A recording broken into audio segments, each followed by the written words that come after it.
A review of Mork Borg. I'm late to the party. Why have I done a review of the mighty Mork Borg? Swedish for Dark Fort, I believe. After all, bigger and better people out there have already done it to death. No pun intended. Well, to be honest with you guys, I just wanted to talk about it as I'm pretty enamored by it on a number of levels. I can't really say all that much about the game's design and art that hasn't already been said. It's basically a punk rock band flyer zine, but done beautifully. I remember them from my past. We used to hand them out for our own hardcore punk band back in the day. John Noor's art is outstanding, and I love his whole aesthetic.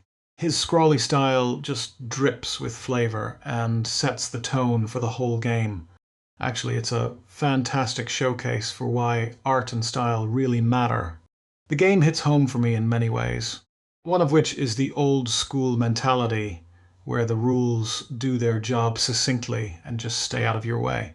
Yet they give the old school GM enough to work with and adapt as needed.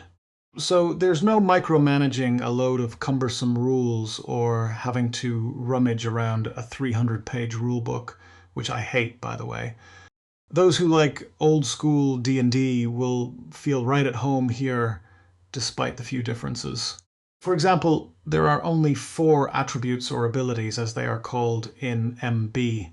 Agility, presence, strength, and toughness. Actions are measured in difficulty ranks via a simple table.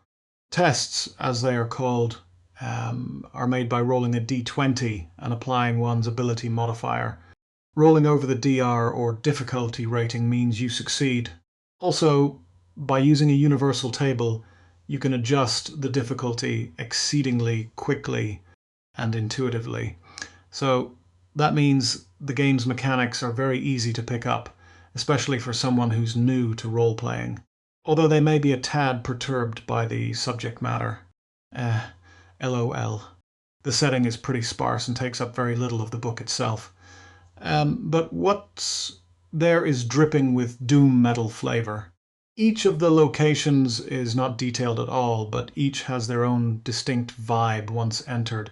One thing you can't expect in this setting is anything bright and happy. This is a deeply gloomy and grimy world, bathed in nihilism. And that's why I love it. I certainly consider this an old school game, but it is nowhere near as dry as some of the older settings. You can literally do anything you want without it feeling incongruent to the world building. That's one of the reasons I like running it. The archetypes are very crazy, but also extremely cool. See the Fang Deserter. It's very easy to make up your own if you wanted to. Character creation is about 5 minutes.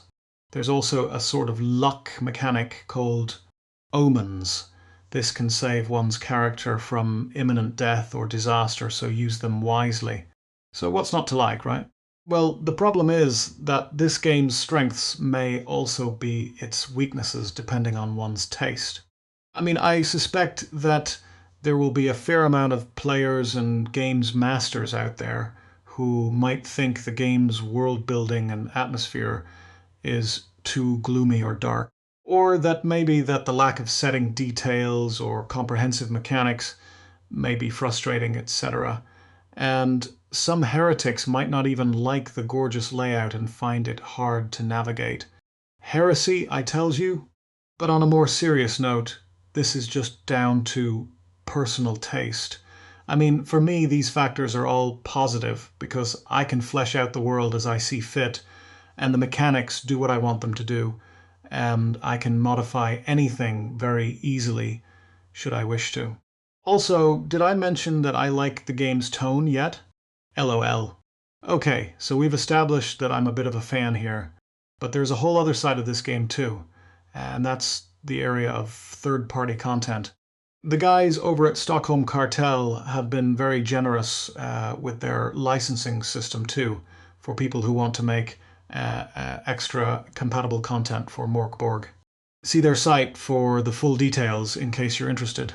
Also, some of the third-party content is excellent, and I've been hoovering it up for years.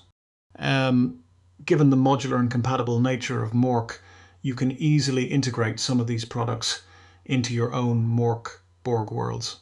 Need more of a magic system? You've got it. Need some more vile beasties? You've got it. How about a totally new world? Yes, you've got it. The list goes on and on. And a slight plug for myself. Keep your eyes peeled for my own Mork Borg compatible product, The Blighted. That's going to be released soon. So in summation, I highly recommend this product for people who like atmosphere and creativity. Also for those who like darker games with that whole art punk aesthetic. That said, you might want to skip it if you're not willing to step outside your comfort zone and wish for a more traditional experience with a lot of rules granularity. One final thing I'd say to those who might think it's too dark or deadly. Remember, as a GM, the game is now in your hands, and you could easily turn down anything that might make you a little squeamish. So in reality, there's no reason not to try it, in my humble opinion. I give Mork Borg a rating of 4 out of 5 stars, but on a personal bias score, I'll give it 4.5. So, there you have it. So you thought that was it, eh? Well, not quite.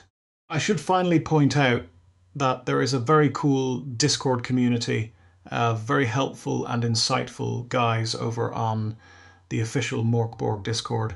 And despite all my noob questions, they still haven't thrown me out yet. I recommend you pop over there and say hello if you want to know more about anything related to Mork Borg, Cyborg, etc. Thanks for checking out this vid, and if you liked it, please like, subscribe and share. It'd really help me out. Sláinte!